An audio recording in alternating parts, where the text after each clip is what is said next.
Jésus, nous découvrons qu'il nous a mis en garde contre ces derniers jours et ce genre de personnes. En effet, ils ressembleraient tellement à la vraie chose qu'ils iraient jusqu'à séduire même les élus.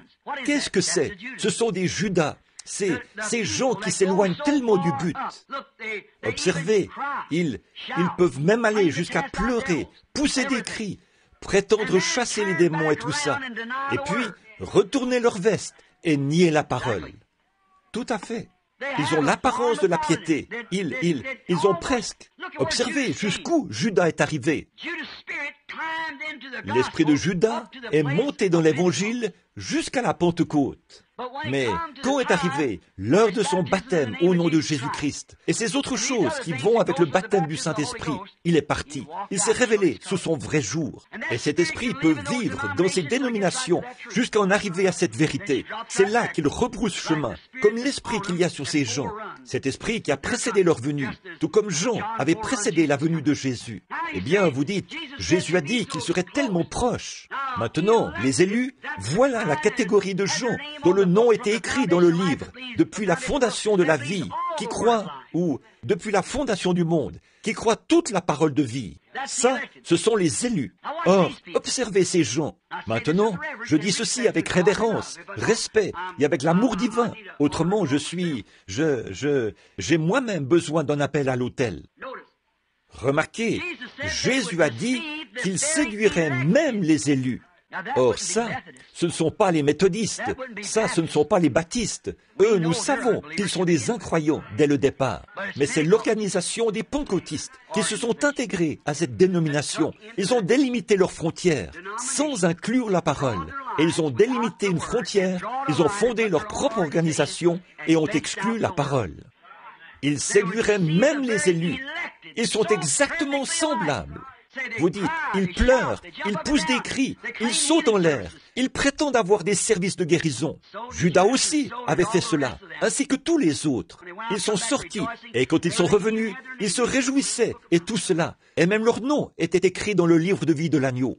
Mais souvenez-vous, l'épouse ne comparait pas avec ce groupe, elle part dans l'enlèvement.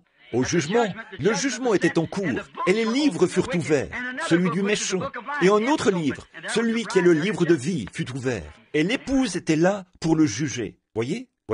Un autre livre fut ouvert, celui qui est le livre de vie.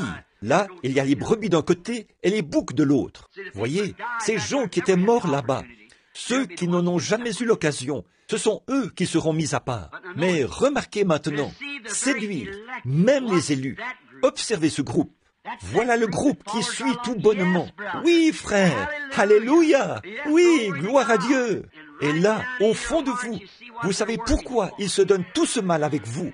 C'est pour vous avoir à l'église. Pourquoi? Afin d'attirer une foule, pour dépouiller les gens de leur argent, tout ce qu'ils peuvent leur soutirer. Vous pensez que j'ignore cela? Peut-être ignore-t-il que je le sais, mais je le sais. Jésus savait dès le commencement qui était l'imposteur. Voyez. Mais qu'a-t-il fait? Il a simplement attendu ce moment-là. Voilà ce que nous devons toujours faire. Attendre ce moment-là. Ne vous avancez pas de vous-même. Attendez jusqu'à cette minute-là. Ayant l'apparence. Et il continue comme ça. Voilà ce groupe d'imposteurs. Observez cet imposteur. Ce groupe-là. Il ne s'agit pas du croyant, pas de l'incroyant, mais de ce soi-disant croyant. Oh là là! Que font-ils? Ils continuent tout bonnement, jusqu'à ce qu'ils pensent avoir trouvé quelque chose. Ils dépouillent les gens de tout l'argent qu'ils peuvent leur soutirer. Voyez? Puis, ils empilent tout cela dans ces immenses organisations. Ils sont absolument contre, et ils le savent. Voyez? Ils le savent. Peu importe ce que vous dites, ça ne fait aucune différence. Ils mettent toujours les gens en garde, avant votre arrivée. N'écoutez pas cela. Un homme a eu l'audace de se tenir là, en Ohio, au moment où frère Kidd avait été guéri.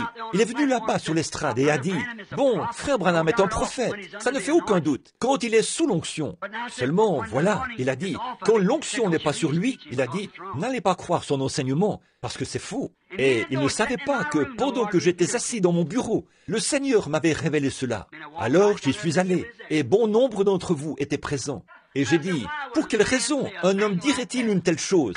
Alors que la parole... Bon, voyez, je n'avais pas dit que j'étais un prophète, c'est lui qui l'a dit.